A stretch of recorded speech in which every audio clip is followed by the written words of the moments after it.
aho hantu nabaye ntangiye kwigamo amaze icyumweru hari umuntu wahabaga ashatse kumfata ku ngufu. Iki kintu umenya ari n'ubwa mbere nyivuze. Nari umwana utaragwiza n'imyaka 9. Numvaga ningenda nkavuga ko yamfashe ku ngufu bari bumuhane. Iki kintu numvaga nyiza. Nari mfite umutante wanjye wanganirije mama wanjye akimara kwitaba Imana.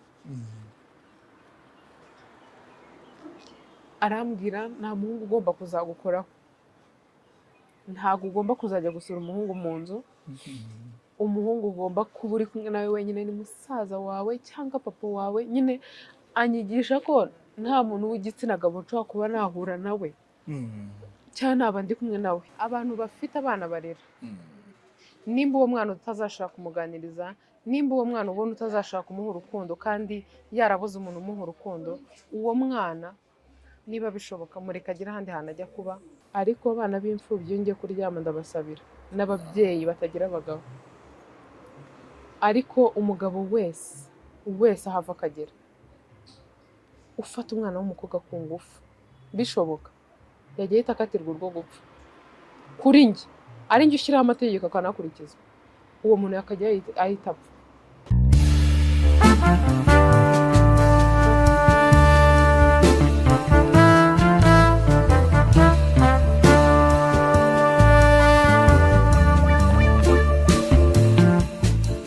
Ndabasuhuje yemwe mbaye n'ikaze nimwe tubana umunsi ku wundi, nimwe mukunda mukanakurikira ibiganiro bya Ketchup TV show 5/5. Nongeye gurukana na Ketchup mwenyewe, jewe nitwa Romeo Janvier. Ariko merera ibintu namubwiye yabyibagiwe mumeze mute? Ibishoro byawe yabikoze bire. Mumeze mute? Tumeze neza. Mareshe. Nawe umeze neza? Meze neza ndashima Imana. Biranagaragara by the way. Komeze neza. Asante sana. Usa neza mu buryo bugiye butandukanye. Nka gute? Maso urishimye, ufite umunaniro mukeya. Ntago ari mwinshi. Kandi ibyo ngibyo biba ari gutya cyane. Dukora ikiganiro cyagiye twitekera curry fish. Twavuga ngo shango ni curry. Champero natwe reka nkubwire ikintu kimwe. Nabonye umuntu wabyanditse muri comment, sibyo? Ni byiza. Karisa, Karimu, Karine. Gusa ibyo twavugaga barabyumvisha. Kandi twavugaga mu Kinyarwanda. Yego. Nubwo kari atari Ikinyarwanda. Ariko twatetse kari. Twatetse kari pe. Kandi naryoshye. Yari meze neza, umugani wabagira ngo yari irimo ubunyobwa. Havura. Abantu bati waronze cyane, kunanuka cyane. Ngo narahorose. Ngo warahora. Kuki ninkweshe kumvuga itari ya nyayo. Ngo narahorose ngo nindekera aho ngaho. Ikiganiro kizakurikira iki ngiki. Nzabereka ikintu cyamfashije kunanuka umuntu ashobora kwifashisha atari no gukora siporo. Byarugomba. Oya. Ubu nzabereka byose apana kubivuga ntari kubereka ibikorwa. Nzabibereka byose muri rusange uko umuntu yabifatanya, kuko hari abantu bakenera kunanuka ariko batabona umwanya wo gukora siporo. Ushaka kubikoresha utari no gukora siporo kandi bikagabanya ibiro. Alright. Uyu munsi nagira ngo tuganire cyane kuri Ketchup yari umuntu umeze ute akiri mu mashuri. Kaduhere mu yabanza tunazamuka no mu yisumbuyeho. Harya yabanza si maternelle ntago nigeze nyiga. Maternelle ni primaire, abanza ni primaire. Maternelle ni kiburiya. Bayita inshuke. Ay'inshuke zako nayo yarabanza. Siyo sabanza. Ubundi nuko abantu bavanga amadosiye, andakurikira. Abanza rero n'ay'inshuke. Ntabwo umwana bacutse ko kakajya kwiga. Ariko man. Rero ntabwo nigeze, bya bintu biragora. Ntabwo nigeze mbasha kuyiga. Ariko natangiriye mu wa mbere nigaga Rwamara. Rwamara urahazi? Ndahabona. Niho nigaga icyo gihe. Iko prime de Rwamara. Niko bahitaga se. Icyo gihe kera ntago nibuka nimba ariko hitwaga, ariko nzi ko harya Mizero ni ikihe kigo, hari ikigo nizeho cyitwa gutyo ngo Mizero. Mizero ni ikihe? Ni icya Rwamara ariko. birashoboka nanjye urumva naranabisoma. Ni Rwamara. Ah. Nuko ahubwo iriya karitsiye bayita Rwamara ariko ubundi hitwa Mizero ikigo. Yego. Niho nigaga mu wa mbere. Higaga mukuru wanjye, higaga musaza wanjye, nigaga mu wa mbere, musaza wanjye yiga mu wa kabiri. Nibyo ra. Mukuru wanjye mu wa gatandatu, ibintu nk'ibyo. Ariko twigaga ku kigo kimwe. Nahize rero mu wa mbere nari umuhanga igihembwe cya mbere. Yewe baba we. Nari umuhanga kuko urabizi bahamagaraga batanu ba mbere mu kibuga bakanabahemba. Barabahamagaye baranabahemba, bamaye irindazi na fanta. Irindazi na fanta. Urobeyo kangahe? Nari nabaye wa gatanu. Wa gatanu. Iki gihembwe cya mbere mama wacu yari akiriho. Yego. Aki cya kabiri. Mba naraje ndi uwa nyuma. Ibintu byo kuba umuhanga, byo kuba uwa hafi nabyiherutse uwo munsi. Uzanga atari ibintu byari byagutunguje. Nasanze ari ibintu ndi kwivanga mu bintu bitandeba. Yego. Aho nabaye wa mbere, maze ngo wa mbere. Mu wa mbere nabaye wa gatanu. Igihembwe cya mbere. Igihembwe cya mbere. Baramemba, mama wacu yari yaje no kudufatira amanota, byari bimeze neza. Icyo twongeye kugaruka ku ishuri, mama wacu yaritabye Imana. Mu gihembwe cya kabiri. Yego. Ariko njyewe sinzi impamvu ari njyewe byakozeho cyane. Ntabwo nzi impamvu ari njye mu bijyanye n'amashuri ari njyewe wasubiye inyuma cyane kuko mukuru wanjye yari umuhanga n'ubundi yakomeje kuba umuhanga. Musaza wanjye ntabwo yajyaga arenga uwa kabiri iyo yabaga yabaye wakuru. N'ubundi byarakomeje. Ariko ku bijyanye n'ishuri njyewe byaratumbagiye bisubira inyuma. Nabaga nakoze agashya nkarusha nk'abana babiri, batatu, ntabwo nzi impamvu. Sinzi niba ari uko nari mutoya wenda mama wanjye yarantetesheje cyane nkamubura gutyo, ntabwo nzi aho byavuye ariko kuva mama wanjye apfuye natangiye gakirizura pe. Aho miga mu wa mbere, miga no mu wa kabiri. Nza kuhava tuvuye no kuri kontoni. Tugiye gutangira kwambara izindi uniforme ariko ahantu nagiye kwiga zari zimeze nka shitingi wayabara kuzubika kose. Navuye Rwamara. Mita ngenda Kimironko. Ngeze Kimironko ntibambonera ishuri. Banjyana mu Gatenga. Tugeze mu Gatenga urumva bwa buswa bwanjye n'ibiki byose no kuya kutavuga nari umwana ugira ibibazo ariko nyine ntavuge. Ntabwo abamfashaga bari bumenye ngo barakora iki kugira ngo zibura hari wenda se bakirireho umwarimu bigende gute ntabwo bari bubimenye. Ariko nanjye nta nibyo narinze. Wewe warahungabanyijwe n'urupfu rwa mama kwisanzura ku bantu bigoranye cyane. Noneho aho hantu banjyanye bankoresha examen kuko banjyanye yari mu gihembwe hagati. Umumama wari uhari aravuga ati nta mpamvu yo kumusubiza inyuma umureka ajye mu wa gatatu. Nubwo iki gihembwe cya mbere atakizi. Nakundaga kurwara amenyo cyane. Sinzi niba hari abantu duhuriye kuri icyo kintu batubwire. Nabuze mama wanjye ngira ibintu byinshi by'uburwayi ku mubiri utamenye. Ejo nagenda ahantu kure n'amaguru akandya kandi wenda menya na mbere naragendaga ntasingira ikibazo. Nangira kurwara amenyo cyane, nangira kurwara umutwe ndi umwana gutyo bikaba ubwo nyine nshaka kumara igihe abandi bana bari kwiga neza ngiye bafite ibyo bibazo.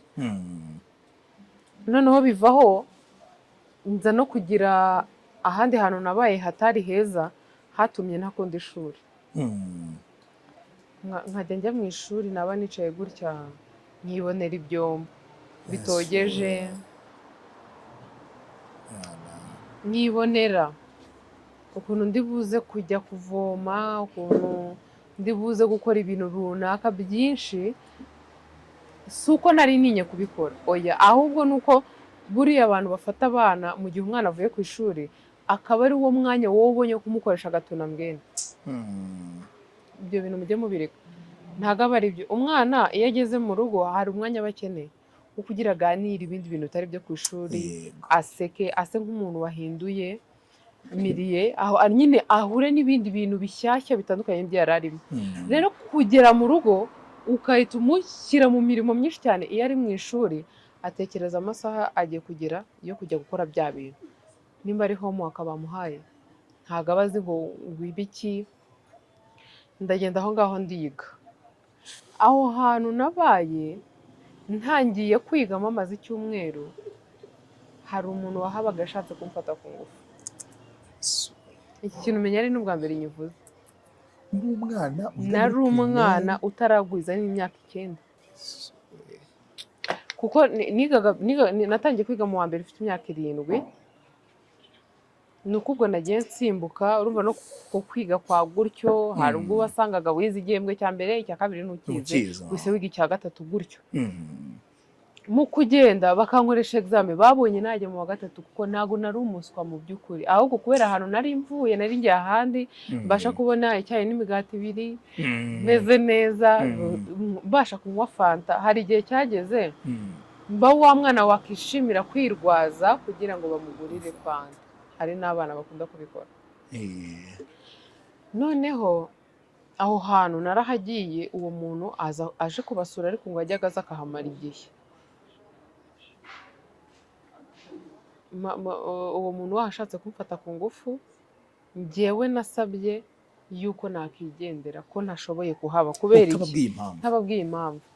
hari ukuntu umwana aba adakunda kuvuga ariko mu by'ukuri nubona hari akwizeye akagukunda ujye ugerageza kumuganiriza byibura ashobora kukubwira ikintu kiba kimugoye. nabonye ibyo bintu no kubera gutakaza umubyeyi wanjye n'ibintu byinshi nahise mpura nabyo mu gihe kitangana n'ibyumweru 2 umubyeyi wanjye agiye. nagize hano hagutse cyane harenze imyaka yanjye. urumva nabashije kumenya yuko umuhungu atagomba kunkoraho ntarageza imyaka 19 itaragera. uwo muntu mbonye ibyo bintu byo kuntu yashatse kunkoraho n'ibiki mpita mava. simavuye ntize ndagenda ndicara ahandi. nanone banshakira ishuri banshakiye ishuri ndagenda ndiga. nize umwaka wa 3 urarangira mu wa 4 hararangira ku bwa burembe. umuhungu nawe waho ngaho nawe agatangira kuzajya anyita ngo ndi sheri we. ngewe ndi umwana wanyitaga sheri nkahita numva uri umugome nyine akanyitaho akagira gute urumva. ariko nawe we yari mukuru yari azi ibyo ashaka. nawe mbona bitangiye kuba ibintu bibi. aho hantu ntago ho nahavuye kubera uwo muhungu naje kuhava nyuma kubera iby'imiryango njya kuba iwacu. ndagenda niga mu wa 5 no mu wa 6 ariko nta na kimwe kinyoroheye. kuva nangiye kwiga mu wa mbere uwo mubyeyi akitaba Imana imuhe n'iruhuko ridashira kugeza icyo gihe nta na hamwe byari byoroshye. ibyo byo mu wa 6 nizemo nimba ari ibihembwe bingahe. ibihembwe 2 byo nize neza. icya mbere nakize nabi bishoboka. ahantu nize mba mu wa 6 naho habaga umugabo ashaka kumfata ku ngufu. uwo mugabo iyo duhuye urabizi unera isesemi uzi nanjye kuvuga ikintu kitari icyo nari kuba ndengereye. ariko uwo muntu yari abizi neza ko ashaka kwangiza ubuzima bwanjye. nkazakura ndi umukobwa wicuza. nkazakura ndi umukobwa udashimishijwe no kuba ndi we.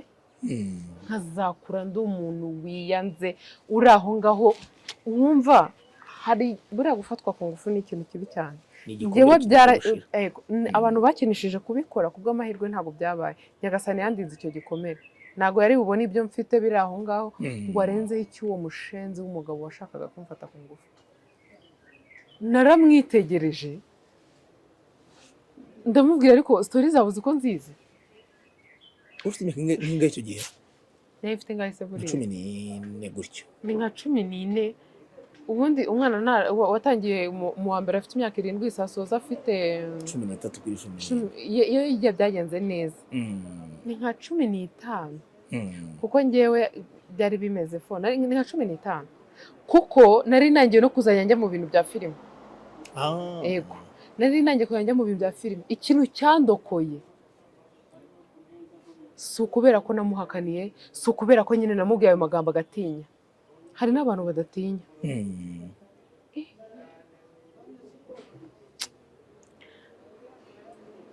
hari igihe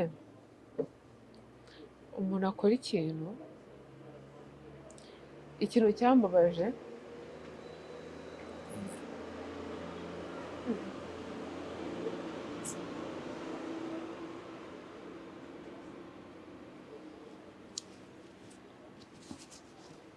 hari igihe kigeze kugera komera. urumva numva najya nko kuri ribu nkababaza ni umuntu wakinishije undi kumufata ku ngufu wenda ntabigereho uwo muntu arahanwa urumva ni rero ko nari kureba urumva kubera iki uzi umuntu ugerageza gushaka kugufata ku ngufu noneho uwo muntu wenda ntanagende ngo abe aba ahantu kure ahubwo akaba aba ahantu hafi mukaba mushobora guhura uzi ukuntu uwo muntu ari mubi uzi njyewe iyo mubonye niyo turi kumwe n'abandi bantu agashaka kunsuhuza muresha uko nshoboye kose sinanamusubiza ariyizi si ngombwa ko mvuga ibizina bye ariko ariyizi neza yuko icyo kintu narakizirikanye ndi umwana umva ukuntu uwo muntu byagenze nabaga ahantu bandera nari maze kwambara kuva ndi umwana nambaraga ibintu bigufiya njyewe mama wanjye yarabinyambikaga akiriho no muri icyo gihe ntabwo nagiye kugurirwa imyenda na runaka avuge ngo byibura yangura imiremire ngo nari akana k'agashinzi ngo kiyambike ibintu bigufi nyuma nakomeje nyine kuzana nambara gutyo n'imyenda wenda nk'umuntu wo muri famiye amayemo gift n'ubundi ikaba ari iyo ngiyo icyo gihe sinjya mbyibagirwa nari nambaye ikanzu ariko hasi ijya gutera nk'aho wagira ni agakabutura uko igaragara inyuma yari imeze nk'agakabutura ariko ari ikanzu ya shokora si za jipe kirote oya ntabwo ari icyo hasi kagaragaraga nk'aho ari agakabutura ariko hano gafite kari agasengeri kari akashokora hose ariko wowe undebera kure wagiraga ngo ni nk'ikabutura nambaye wenda ifite akantu ko hejuru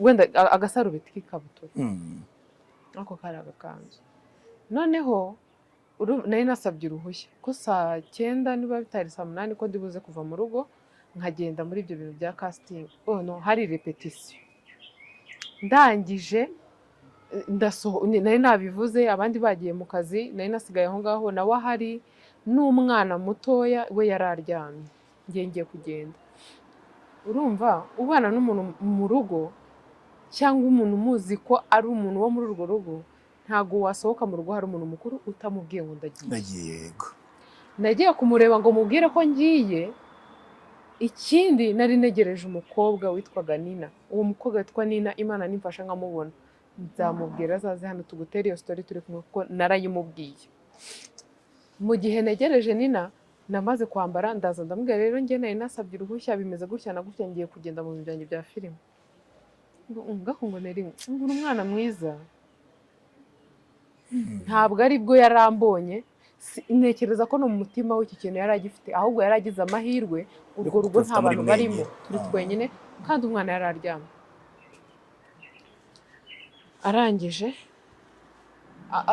uko kumvugisha amvugisha ahaguruka Shaneri ni ukuri reka nkubwire igikuriro cyanjye nyine cyatumye abantu benshi bamenyera ariko Imana yarakoze arahaguruka amvugisha ahagaze ibiki n'ibiki atangira kunyifatisha ku kaboko atangira kunkoraho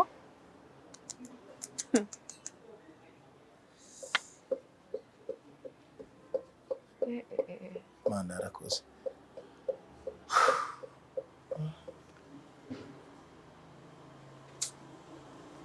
ikintu cyabaye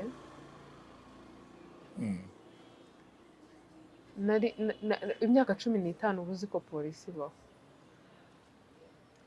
naravuze uyu muntu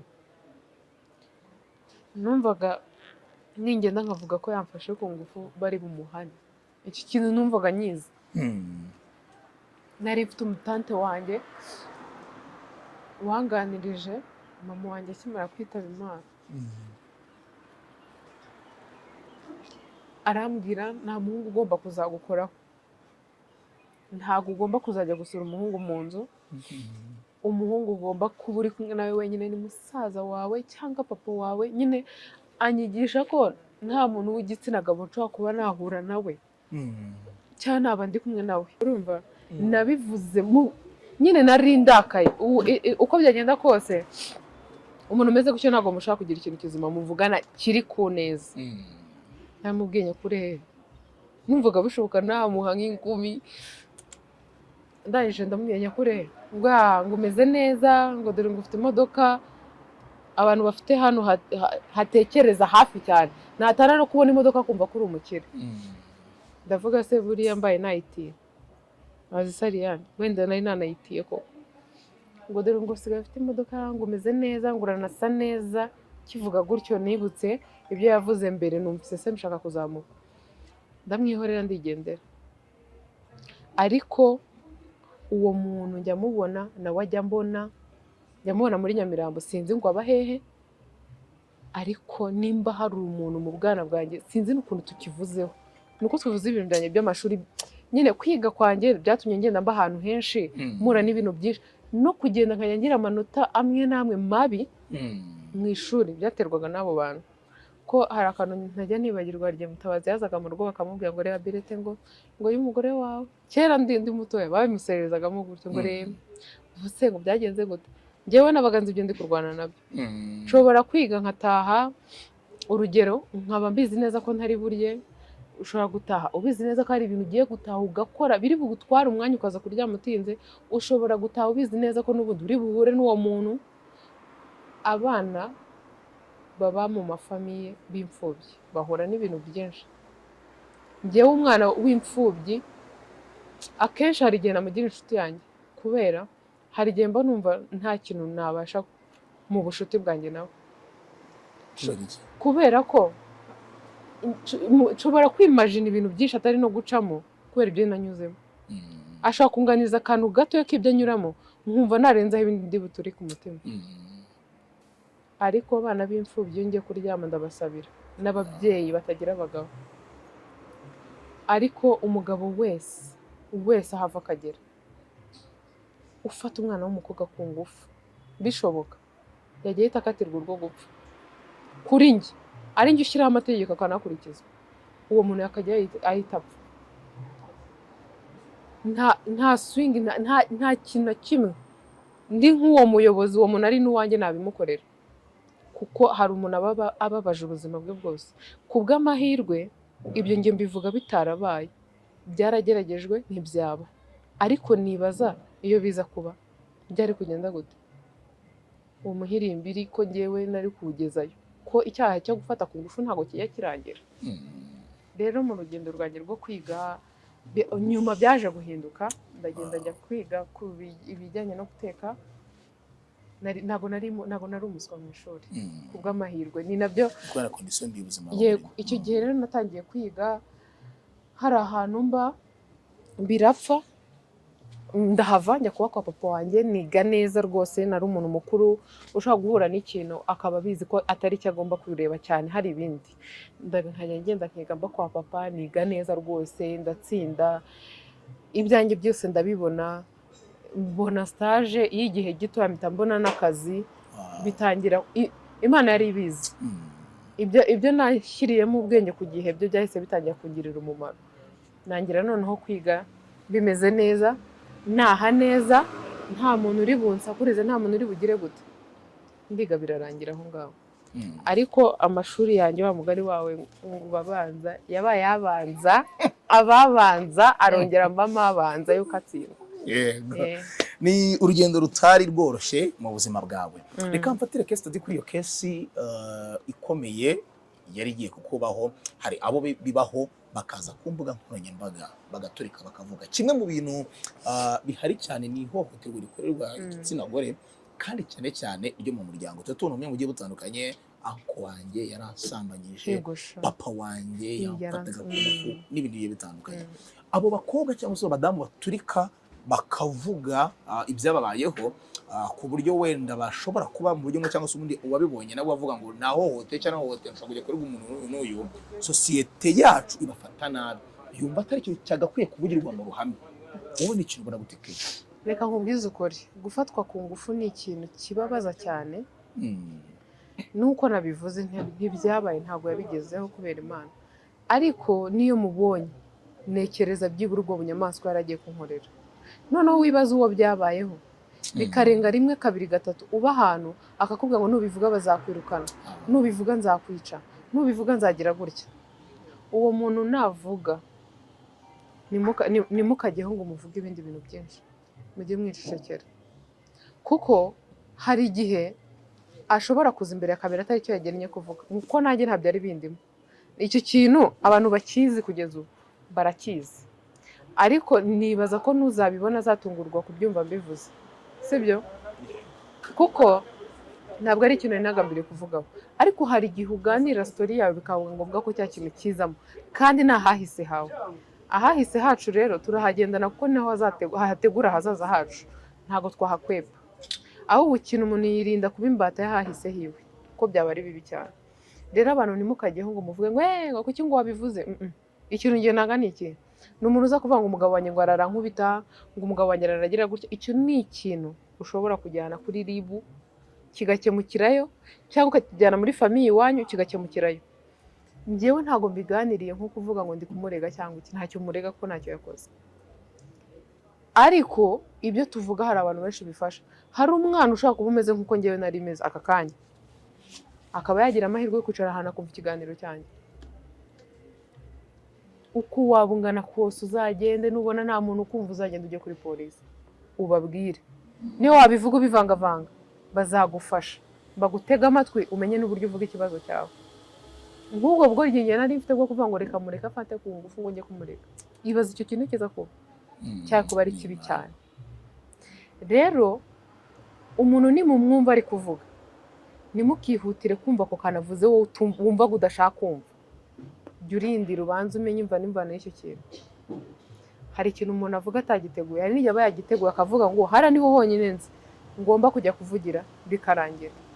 Ikintu igihe mu gihe ubona icyo kintu ushaka kukijyana muri famiye kigakemuka, mu gihe ubona icyo kintu ushaka kukijyana kuri polisi bakagufasha, wakijyana ukareka kwiri gukizana hano ku mbuga nkoranyambaga. Ariko mu gihe uzi ko uri kukiganira, uzi neza ko hari uwo cyafasha, uzi neza ko hari ubuzima bw'umuntu cyarokora cyangwa byatuma yitekerezaho, byatuma hari ikintu kibasha kuvamo, uzakivuge. Abantu ntitukihutire kujyaho ngo tujajinge, tuvuge, tugire gute, ntabwo ari byo. Kuko njyewe nubwo mbivuze, ahantu nabaga uko biri kose hashaka kuba babizi. Ntabwo mbizi ko babizi ko ntabyo naganiriye nabo, ariko bashaka kuba babizi, wenda barabikuye mu bandi. Ariko niba baranabimenye, nta n'umwe wigize aza ngo ambwire ngo ese iki kintu koko cyarabaye, ntawe wabayeho. Ariko iyo bakubona umeze neza, uri umubyeyi ushima Imana, baba bumva bashaka kuvuga byinshi ku buzima bwawe kandi ntacyo bazi. Rero abantu mufata inshingano zo kurera abana b'abandi. Niba uzi ko utari umubyeyi udashoboye, rekura uwo mwana agende. Reka uwo mwana agenda ajye kuba ahandi hantu. Reka uwo mwana agenda ajye kuba ahandi hantu. Atazabaho nabi, atazagira ikintu azatwara mu buzima bwe bwose akuye mu rugo rwawe. Abantu bafite abana barera, nimba uwo mwana utazashaka kumuganiriza, nimba uwo mwana ubona utazashaka kumuha urukundo kandi yarabuze umuntu umuha urukundo, uwo mwana niba bishoboka mureka agira ahandi hantu ajya kuba, byibura ubona yiyumvamo. Kuko umwana hari ahantu muri famiye, niba ari nka famiye ifite wenda ari nk'abantu bagiye bafite urugo, wenda bageze nko muri 5, ntabwo ashaka kuburamo hamwe yiyumvamo cya habiri. Cyangwa se niba bishoboka uwo mwana amujyane muri internet ajya ataha muri vacances. Kuko nyirimpuhwe, hari igihe umuntu yishimira gufata abana akabuzuza mu rugo, ariko ari ukubagaburira no kubishyurira ishuri, adashaka kuganira n'uwo mwana ngo amenye niba muri ba bana rero, kuko harimo n'ab'abahungu, nimba ntawe urimo ukeneye kuba yaryamana n'umwana cyangwa atarabikinishije. Hari igihe uba ahantu wowe n'uwo mwana murererwa aho hantu mwese, uwo mwana w'umuhungu akaba ari we ushaka kugufata, cyangwa wenda akaba ashaka ko munabyumvikanaho, kubera ko we azi iyo biva n'iyo bijya, azi uburyohe n'ububihe bibamo. Ariko wowe uracyameze gutya, uracyari ikinyange, nta kintu uzi, ariko warashaka kuguprofita. Ntabwo ari ibyo bintu umwana aba akeneye mu buzima byonyine. N'umwana ubana na se na nyina ntabwo aba akeneye ko mumwishyurira ishuri, mukamugaburira, mukamenya ngo saa 9 aranywa amata, sangahe gutyo. Akeneye yuko unamuganiriza. None se umwana nimba papa wamufata ku ngufu, kubera iki wumva ko udashobora kuba wafata umwana ukamuganiriza na musaza we yabimukorera? Ni gute ushobora gufata umwana wawe akarinda aho agira imyaka 7 cyangwa 3 murarana cyangwa ukimurazanye n'umwana w'umuhungu? Hari ibintu abana babona abatantine bakora cyangwa babona mu ndirimbo cyangwa babona muri tente bagashaka kubyigana. Kuva ku myaka 5 kuzamura ugasanga umwana wawe w'imyaka 7 hari ibintu azi biteye ubwoba. Niba mufite ubushobozi abo bana ushobora kubatandukanya. Mushobora no kuba mutari abantu muba mu nzu nini, bamwe bakaryama muri saro abandi mu cyumba. Ikindi mujye muba ababyeyi b'intangarugero ku bana banyu. Umwana wawe wituma arara yumva amagambo mabi yawe n'umugabo wawe, ibyo mukora wowe n'umugore wawe, ngo nuko ngo njye umwana wanjye ngo ndeka kurarana nawe afite imyaka 5. Ubwo se nirwo rukundo akeneye? Ubwo se uri kumuhereza iki? Noneho wowe nk'umubyeyi we azi ko ibyo ukora ari byo by'ukuri kuri iyi si cyane. Umwana ashobora kubona umuntu ukuze w'umuhanga abyemera ko ari umuhanga, ariko akabona ntabwo aruta se na nyina. Icyo mumwigisha mu rugo nicyo afata. Tujye tureka kwigira abantu bashaka kugaragara nk'aho turi abanyempuhwe n'ibiki. Abana niba mugize ibyago muri famiye murumuna wawe arapfuye, abana baze hano. Mugize ibyago umusaza wawe arapfuye, abana baze hano. Mugize ibyago umubyara wawe arapfuye, abana baze hano. Mu rugo muri abana barenga nka 20. Ariko abana b'abahungu n'abakobwa barararana. Abana b'abahungu n'abakobwa iyo babona umwe hari ibyo akora kuri mugenzi we bidasanzwe urabihora ukabasekera. Kurera ni uguhozaho. Hari abantu bazi ko gutwita ari byo bivuna, ariko wapi kurera bivuna. kurera biravuna kurusha kuko ni uguhozaho. Yego. Ni ubuzima butoroshye wanyuzemo kuva ubura umubyeyi wawe, mama wawe, wabaye ahantu hagiye hatandukanye. Niki cyagufashije guca muri izo nzira zigoranye uyu munsi? Ni wihebe gusa n'ukire mu kagari. Byisa undi n'ishati yanjye ni ibibazo. Upfa gukunda. Hari na benshi kuri iyo myaka batekereza no kwiyambura ubuzima kuva isi nta kibumariye. Niki cyagufashije kumva ko nyuma y'ubwo buzima hari ubundi mbere? Kuba umusiramu ni ikintu gikomeye kuri njyewe. Nshimira n'Imana ko navutse nasanga ndi umusiramu. Kuko nari nzi gusari ni ikintu natojwe ndi mutoya, nizi dini, ibyo byose byarabaga nkaba nzi ko ngomba gusari, nubwo wenda ntari nzi ngo ndasoma idubu imeze gutya na gutya. Ariko gusari byari ikintu kimfasha cyane. Najyaga gusari nkataha numva meze neza. Wenda hari imyaka ntari bubashe no kwijyana ku musigiti, ariko niyo ngiyo yo kuva wenda afite imyaka 7 irengaho. Ko kuva ku myaka nk'8 cyangwa ndi gusatira 8, mama wanjye apfuye mu kwa 4, mu kwa 2 aribwo nujuje imyaka 7. Mu mpera z'uwo mwaka nari natangiye kuzajya ku musigiti n'abandi bana, kandi ahantu nari ndi muri vacances icyo gihe hari kure, twayakoraga urugendo runini. Nari nzi kugendera ku ruhande nkagera ku musigiti nkagenda nkiga, kandi ku musigiti hari ibintu byinshi baba bakwigisha byo kuba umwana.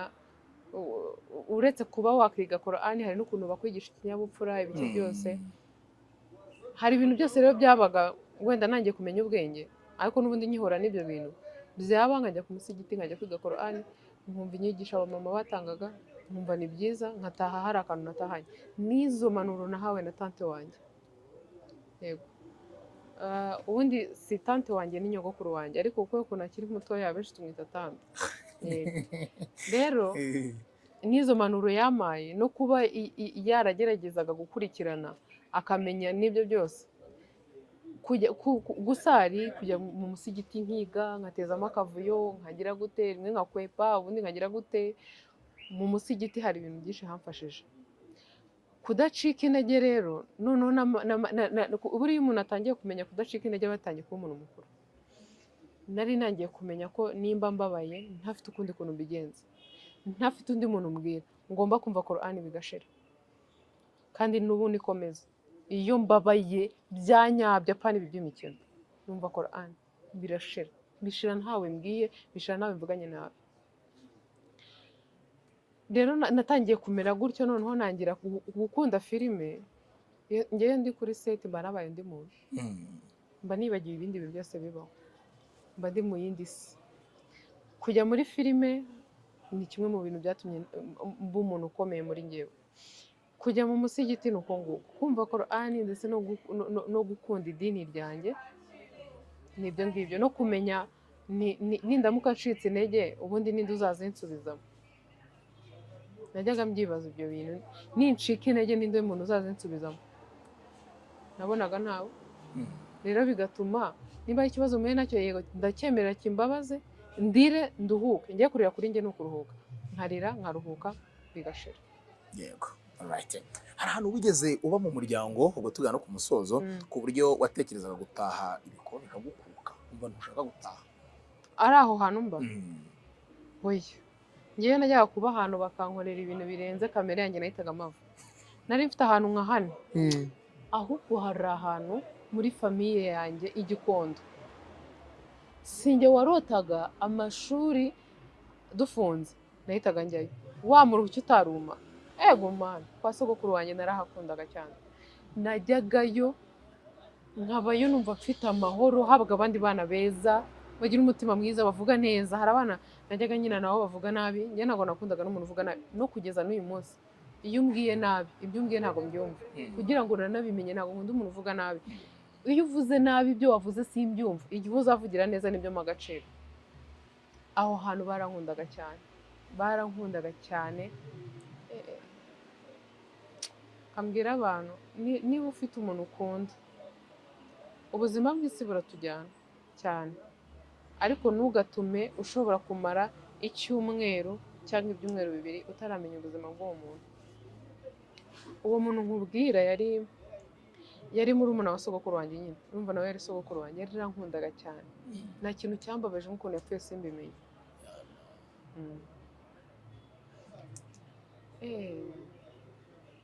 Nari nararangije kwiga mu Kiyovu, narabonye akazi muri bijuteri. Noneho nyuma umuhungu twiganaga naje gusanga ari umufamiliye wanjye ntabizi, yagiyeyo kwa nyogokuru wanjye ubwo kuko mudamu arahari, abona amafoto muri telefone, aramubwira ati ntumbwire ko uyu nguyu mukundana. Aramubwira ati oya ntabwo dukundana, ahubwo ni inshuti yanjye turigana, twariganye tubonana kenshi, twabaye nka famiye, ni umwana mwiza. Nyine atajya kumubwira ukuntu twamenyanye, aramubwira ati ntabwo bibaho. Nerura muzi? Ati yego. Ati icyambere ubwo ni uko mutakundanye, mwaba mwarakoze amahano kuko muri abantu bo muri famiye imwe. Ati ahubwo se mumamagarire mubaze nimba yaramenye ko sogokuru we yapfuye, kuko ntabwo yaje mu kiriyo. Mwana, nari ndi ku kazi, hari umukiriya utazi Ikinyarwanda. Uwo muhungu yarampamagaye, akimpamagara namwitabye, mbwiye uretse gatoya ndaje nkuvugisha. Arambwira ati oya umukecuru aragushaka. Umukecuru numva ndikanze kuko na mama we sinari muzi, nubwo twari inshuti ntabwo iwabo twahajyaga. Ntega amatwi ngo numva uwo mukecuru, numva ni umukecuru wanjye w'Igikondo. Wibaza Igikondo ni Nyamirambo, ni ahantu hafi. Aho ubuzima hari ukuntu butujyana rwose, ukagenda ugakubita ukwezi utarebye umuntu wawe, ni amafuti. None twaravuganye, umukecuru baransuhuje. Abakecuru bakunda akuvugisha ikindi aba yaramaze kwakira ibintu. Yego nari bitese mwana yanjye, waratwanze na hahandi twarahavuye twarimutse, ese wamenye ko sogokuru wawe yapfuye? Mwana, navugije induru, nararize. Umuntu twari turi kumwe aho byaramucanze, yawe se uyu muntu ndamuhozanye biragenda gute se? Navugije induru, ibyo nari ndimo birananira, ndarira kuri telefone. Urumva ntabwo byari gishobotse ko dukomeza kuvugana. Fone yanjye ndayifata ndayimuha, ahubwo nuko abana ari beza yari bunayitware. Niba narumva sinzi icyo natekerezaga, hari wenda nuvuga nawe bari bubimubwire, avuga alo yumva ntabwo biri buvemo, telefone arayinsubiza ndayibika. Akazi k'abandi kahise kananira muri uwo mwanya. Uwo nawe ibintu byiwe yaraje gukoresha turabimuhereza, hahise hinjira umumama umwe mu bo twari twegeranye, hari salo, tumuha ibintu bye arigendera. Arambaza, ndamusobanurira, mubwira ukuntu uwo musaza ari we muntu wenyine ndi umwana najyaga mungiraho. noneho bukeye nahise njya i Gikondo banekerereza story yose y'ukuntu yarwaye, ukuntu yamaze igihe arwaye, numva ndigaye. Noneho nibuka ko naherukaga kujya kumusura yaratangiye guhuma, cyakora yagufata nko mu ntoki agashobora kuvuga nk'amazina nk'abiri, irya gatatu rikaza ari iryawe. Nicyo gihe namuherukaga, noneho numva ngo yarapfuye. Noneho numva ndigaye, mbona ndi ikigoryi, mbona kandi koko ntabwo ibyo bintu ubundi biba bishoboka. Numva ndababaye. Nuko niyo si nyine tubamo, niyo nama rutanze nziza cyane, uvuga ngo niba ufite umuntu ukunda ufata mu buryo bumwe na bumwe, ni amakosa kuba ari igihe gishira utazi amakuru ye, utamusuye, utamuvugishije n'igihe bitandukanye. Ni ubuzima buba butari bwiza, ni ku isi biteye, ariko hari igihe bikunda bukaba bwiza kurushaho, cyangwa ukarinda upfa kutaraba bwiza. Ibyo byose ndabyizeye. Oya pe, reka nkubwize ukuri, ushaka kuvuka bimeze nabi ukarinda upfa bimeze nabi. Hari igihe uvuka bimeze neza ukarinda upfa bimeze neza. Hari n'igihe uvuka ari bibi, noneho nyuma bigapfa byarabaye akazuyazi. Byaryoshye cyane. Nibwo ubuzima tuba turimo nyine, tuba tugomba guhangana nabwo. Ketchup reka nkurekure, amasaha yawe ndabona yagufashe cyane. Hanakoze ku bw'uyu munsi, ikiganiro utanze kirimo inyigisho nyinshi zigisha benshi, cyane cyane abana baba mu miryango itari yabo, n'ababyeyi barera abana batabyaye, abana mama babo basize, barapfuye, abo basize wenda baranabataye, ariko bakaba bafite mu nshingano zabo muri rusange. Hari byinshi bakujya mu iki kiganiro. Wa mwana arakura akaba umuntu ukomeye cyane. Ishimiye ko yazakura gushimira nk'uko Neri ashimira abo yabanye nabo. Ntiwishimire kuzakura kunenga nk'uko Neri yanenze abo bahuriye mu bihe bitari byiza, bashaka kumuprofita no kumukorera ibintu bigiye bitandukanye bitari byiza. Icyo nkunda leta yacu y'u Rwanda idusaba gufata umwana wese mu wacu. Iyo wabyomye agaciro k'umwana ukamenya no kufata muri rusange. Ketchup gushimira cyane, amuremana akomeza abane nawe. Amina. Nongereho akandi kantu yuko ntago abana b'abakobwa aribo bafatwa ku ngufu gusa, n'abana b'abahungu. Hari igihe uba ahantu hari ikigore cyabuze uko kigira, kikaza kuguhobagiriraho. Ikiganiro twakoze kibabera isomo rikomeye. Imana ifashe hagira umuntu cyumva kandi ari wenda muri ibyo bihe, ariko noneho kitume abivamo. Ugira ibihe byiza. Urakoze.